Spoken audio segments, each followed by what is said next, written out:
It's the end of the year, and when you see this, it's probably already the new year, and I need a little reminder about moving my body. Basically, I am quite consistent with working out. I haven't always been, but over the course of the past 10 years or so, I have experimented with forms of movement that cost money and time, and forms of movement that don't cost a lot of money or time. I hope you don't hear my neighbors. They are literally starting drilling right now. But as the end of the year approaches, obviously it's been Christmas, and during Christmas I just eat whatever I want. It's not necessarily that I crave unhealthier foods, it's just that it's presented so much that it's kind of inevitable that you're going to have some unhealthy food. And for me, it's not necessarily that I mind eating that sometimes, it's more that it makes me feel more sluggish and makes it kind of harder to work out, but it also makes me crave working out because I know that that's how I reset that sluggish, slow feeling that I get from all the comfort food that is presented to me for a couple of weeks. And then I was thinking about my workout routine and that it's actually pretty good and I'm pretty consistent now, and I haven't always been. It was pretty hard for me to be consistent a couple of years ago, but now I'm super consistent and it doesn't really cost me any effort to be consistent, but it also doesn't cost me any money, I realized. And I was like, maybe I should make a video about this to kind of help people see less obstacles when working out, because I've had a membership where I paid 60 euros a month when I was a student, and I could take like classes at all the yoga schools, and I loved that, and it was good for that time, because when I reserved a class I had to go, or I had to pay a fine, another 10 euros on top of the 60 euros, which was for me way too much money back then. But it was good for me because I like trying things out and it gave me something that I really enjoyed, as well as health and wellness. But now it's just a post-pandemic world, and during the pandemic times, like in the Netherlands, we had lockdowns for about 2.5 years on and off, and I just had to figure it out. I was craving a lot of movement and I just had to move my body when it was good for me. So my first tip obviously is YouTube. What I love about YouTube is just it's free, but it's also that there are so many different types of classes. So I have a couple of yoga and Pilates instructors that I love. I think if you're a beginner and you've never done any yoga, I would like to recommend Yoga with Adriene. She really goes into the basics and really makes it simple.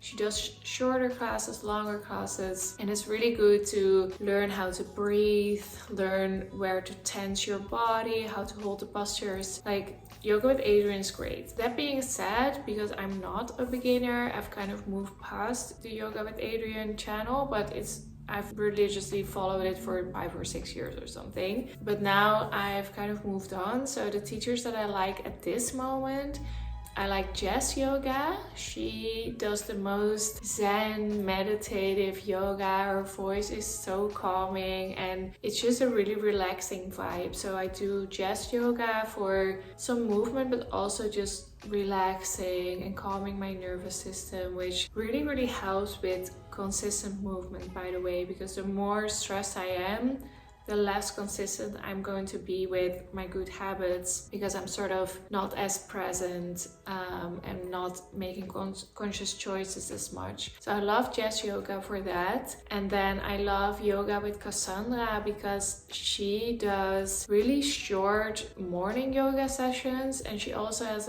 evening yoga videos. She did like a challenge a couple of years ago, but I do it now. That's so good when you just don't have a lot of time or you don't have a lot of motivation, because I will always have 10 minutes, you know, like even if I'm not motivated at all, even if I'm super busy and I just want to get my day started or I just want to get to bed, 10 minutes I have, or 15 or something. So I love just waking up, and that's a good tip too, by the way. I always put my workout clothes out the night before, including the sunscreen, my earbuds if I'm running, including the socks, including the sports bra, including everything that I'm going to need for my workout. So that's what I like about those 10-minute, 15-minute yoga sessions. It's just like I wake up, drink some water, go to the bathroom, put my yoga clothes on and just go downstairs, do a yoga session for 10-15 minutes, done. Shower, get dressed. And sometimes those 10-minute yoga sessions aren't even that sweaty, like barely sweaty at all. It just kind of depends on how quickly you sweat and what kind of session it is, but usually I can do it without sweating. You might not even need to shower, and you can just shower at night. Like if you, for example, when I used to work a corporate job, I had to start work at 7:15 in the morning, so early. Like I'm not gonna shower in the morning if I have to be up that early, but you can do like a 5-minute meditation, 10-minute yoga session, get dressed, leave, eat your breakfast during your commute or something. So I love yoga with Cassandra for that. And then I love Move with Nicole for Pilates. So she does beginner and more advanced Pilates sessions, and they are so good. The shorter ones, the longer ones. She has like 20-minute full body, 30-minute full body. I love those, like for the morning to get energized when I have a little bit more time. I do usually want to shower after those because they're just a little bit more sweaty. It just depends on how sweaty you are, but they're so good and they give results so quickly. And I also love her vibe. I think she lives in Thailand. I don't know if she's Thai, but it's just like there's always this beautiful ocean in the background or a beach, or she films it by the pool in her backyard, I guess, and it's just really relaxing and chill, but it's a good workout, and that's all free, obviously. So I love those. If I have a couple of more to recommend, I'll link it down below. I'll leave everything down below anyway. So I'm making this video as much for myself as I'm making it for you, because then I can look back at it when I forget how I stay in shape. I also had a gym membership, because you see all those things online that say like women need to do strength training because women are more prone to osteoporosis. My mother and grandmother actually have osteoporosis. So I felt like, oh, I need to go to the gym and do weightlifting and stuff. And it's great for your body, I think, but it just wasn't fulfilling for me. And like I can make myself do anything, but it just wasn't fulfilling. I just didn't love it to go to the gym. It's also the gym that I go to was terrible. It was very busy, a lot of gym bros and stuff. But even if I would go to a more luxurious gym, it's just not the kind of workout that makes me feel fulfilled, and it's not the kind of workout that makes me want to work out. So that's also a tip from me, like do something that you really like. And I like yoga a lot, and I like Pilates, but I don't really like strength training. And I know that the science is all about you have to do strength training, but I'm just going to do the training that I like. And I feel like there's this neuroscientist that I follow, Nas Neuro or something, on Instagram, I think, and he shares a lot about how you can prevent yourself from getting Alzheimer's or dementia later, especially for women. And my grandmother also had Alzheimer's in the end of her life. She was also in her 90s, and one of the things that's really important is to have really strong leg muscles. And I feel like I don't do leg day at the gym or anything like that, but I cycle, I run, I walk, I do yoga, I do Pilates. Like when I look at my legs, I can see the muscle definition, and when I look at my stomach, it's not like I have a six-pack or anything like that, but I can see the muscle definition. Like my muscles are strong, and I think it's also a lot of mindset, and as long as you do the movement, that's great. And that's also what Nas, that neuroscientist, says. He says what's most important is that you move, and that it's something you have fun with. It's something you use your brain with. So a little bit of how do you say, like eye-hand movement, like movement coordination, like you have to be a little bit smart for it. And the final most important aspect is that there is a social aspect to it. So I will admit that for working out for free, the social aspect isn't always there, but those are the most important factors for creating longevity and health for your mind and body, is what he says. And he says, like, yes, strength training is shown to have more correlation with longevity and health, but it's most important that it's something that you enjoy, because that makes you do it. So the most important thing is that you move your body rather than trying to be perfect and then not moving your body basically. So I'll mention a couple of things more that I do by myself, and then I'll share some tips about how to incorporate the social aspect, but which also helps you stay more active and it still doesn't cost any money. So also with free time, and just I think one of the most important things that I've always incorporated in my life, even when I didn't work out at all for a couple of years, is I'm always active, in the sense that if I can go into town, I always walk or take the bike. I never take the car, almost. But I don't mind walking for 25 minutes or depending on where I'm going. And for me, it's just such an automatic to just walk anywhere. Like a couple of days ago, I went with my mom to the Christmas market, and there was a Christmas fair in the square and stuff, super fun. And when I looked at my steps for that day, I did 12,000 steps. But what I did was I walked to my mom's house, which she lives in the center of town. Then we walked to the Christmas market. We had glühwein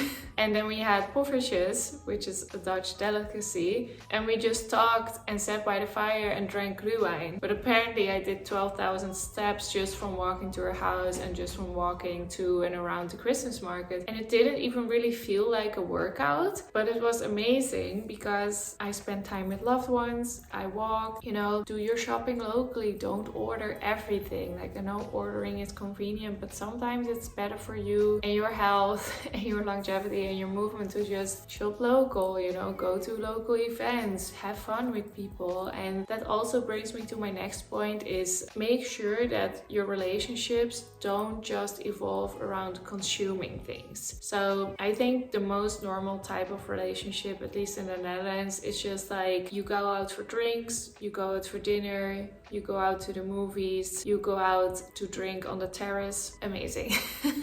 But a habit that I've also cultivated, for example, my mom mentioned that she wants to walk more. She's growing a little older and she doesn't really work out at all unless when there is a social aspect to it, because that reminds her to work out. So what I will do now, obviously I just mentioned the stuff about the Christmas market, but this is also like a festive time. And in the summer, of course, we're gonna go have some rosé somewhere outside in the sun. What I will do now is just call her and say like, hey, maybe I'll pick you up and we can go for a walk. So I'll pick her up at the car, I drive to nature, and then we walk like a 5-kilometer hike or something. Like we just go for a walk together, and she has also incorporated that with her neighbor, is that they will text or call each other like, hey, do you want to go for a walk? So you can kind of change the nature of your relationships by adding the aspect of movement together. Like I also had some friends who went to the same gym together a few years ago, and they would be like, oh, instead of hanging out, let's just go to the gym. But I don't go to the gym, obviously, but I'm kind of changing the nature of my relationships by being like, hey, do you want to go for a walk? Last summer I did a cleanup day with my friends and we went and cleaned up this field by the station that was so messy, and we just did a little cleanup day. And it's like more movement instead of just sitting and consuming food, consuming drinks, consuming media. You can also just go outside and go for a walk together.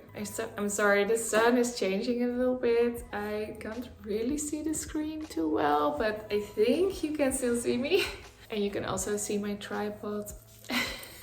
And that also brings me to, I think, one of my final points, which is that as fun and beautiful it is to go outside with other people, it's also really important that you don't wait for other people to go outside and move your body. I think just being in nature is also just so good for your body and your fitness and just your overall health. I've really made it a habit to at least once a week, I just grab my bike and I cycle to a nature path that I know is safe for me to walk as a woman alone. I think that is important to mention. And it's about a 30-minute cycle. And then the walk is about 45 minutes or so, depending on how slow or fast I am. And then I cycle for 30 minutes back. And the first time I did it, it was literally exhausting because I wasn't used to cycling so much anymore because of COVID. And of course you could argue like, yeah, well, a bike costs money. Yeah, but I live in the Netherlands, and if you don't have a bike, you might as well not really expect to go anywhere. No, but I take my bike to go places, first of all. So if I go see someone and I don't have time to walk or it's pretty far, I'll take my bike. Yes, I also cycle when it rains. I have a rain jacket with a hood that I put all my hair in and then make sure that it doesn't get wet. Or if it rains really hard, I will walk with an umbrella. Or if it's really too far to walk, I might grab the car. But it's not my first instinct to grab the car almost ever. I think that's really good for you as well. If you want to move more, make it your instinct to walk. Make it your instinct to take the stairs instead of the escalator. Okay, I need to fix this. I have no idea. I don't know if this is better or worse, but I felt like the contrast was just a little much.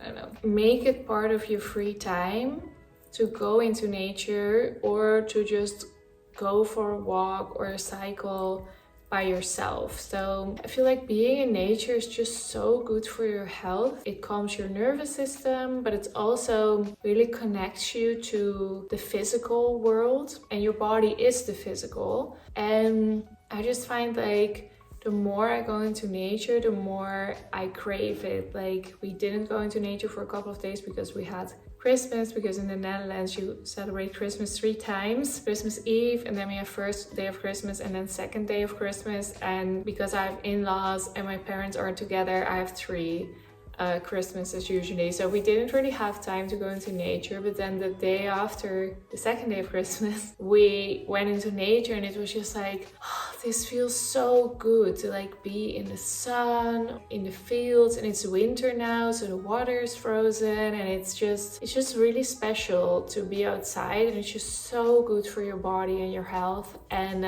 I love doing this with Arjan, like especially in the summer, we will go after dinner, go for a walk in nature. In the winter, we do more an after dinner evening walk around the city, because in the city, of course, it's lit up a little bit, and then in nature it's like pitch black dark. But then in spring and summer and autumn, we will drive to nature, go for a walk, and then drive back after dinner. So that's also like, I read this thing like couples who take evening walks together have more satisfaction in life or in their relationship or something, and I have no idea if this is true, but I do find it's a great way to really talk, go over your day, be outside, not look at a screen for once. I feel like too much looking at a screen isn't always the best, even though I love those free yoga and Pilates sessions. I think it's good to just kind of be in the world sometimes, and that really helps me with consistency and feeling what my body needs and getting inspired to move instead of just zoning out in front of a screen all evening or morning. It's just good, like, do your yoga and Pilates session on YouTube, make it a habit to walk and or cycle places, invite people for walks together instead of just consuming, and go into nature or anywhere you can walk by yourself. I think those are really important aspects. So, and there's one more thing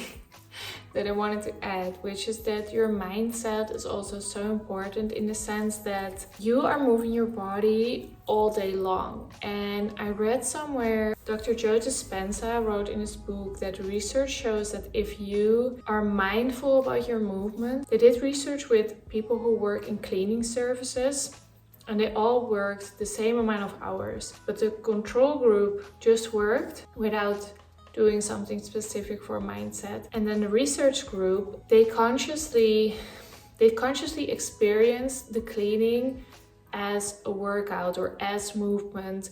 So that group actually lost weight and got more fit because they acknowledged their physical movements as contributing to their health and exercise. That's what I always say, for example, when I'm helping someone move boxes, or when I'm cleaning, or when I'm taking out the trash, I will say to myself or in my head, like, oh, this is free exercise. Like when I help my mom put up her Christmas trees, it's a lot of carrying and this and that, and I will say to my mom, oh, but this is free exercise. So I make it a point to kind of remind myself that I am moving my body and I am working out a lot. So it's good to do it during my walks or my cycling, or when I'm doing the yoga or the Pilates, to be like, this is good. you know, I'm moving. But I also do it when I'm cleaning, when I'm helping someone move, when I'm decorating a house, when I'm going to put away my Christmas decorations. I'm going to be like, oh, I'm doing a free workout, I'm exercising. So that's my final tip, to have a good mindset about it. I hope this helps you with moving your body more in the new year, and let me know if you have any tips for free exercises down below. And yeah, I'll see you for the next video. Bye!